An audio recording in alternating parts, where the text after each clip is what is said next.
ತೋರ್ಸಿಲಿ ಈ ಕಡೆ ನನಗ್ ತೋರ್ಸು. ಹೆಂಗ್ ಹಚ್ಕೊಂಡಿರೋದು ಅದು ನಾನು ನೋಡ್ತೀನಿ, ಒಂದ್ಸರಿ ತೋರ್ಸು. ಏನದು? ಮುತ್ತು? ಹ, ನೀಟಾಗಿ ಹೇಳು ಏನದು? ಲಿಪ್ಸ್ಟಿಕ್? ಏನದು? ಬೂಜಿ ಏನದು?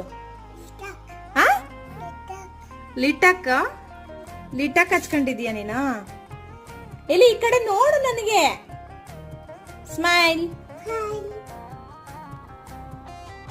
ಐಲಾಮ್ ಹೆಂಗೆ ತೋರ್ಸೋದು? ಐಲಾಮ್ ಐಲಾಮ್ ತೋರ್ಸೋದು ಹೆಂಗೆ? ಐಲಾಮ್ ಒಂದು ಪಪ್ಪಿ ಕೊಡ.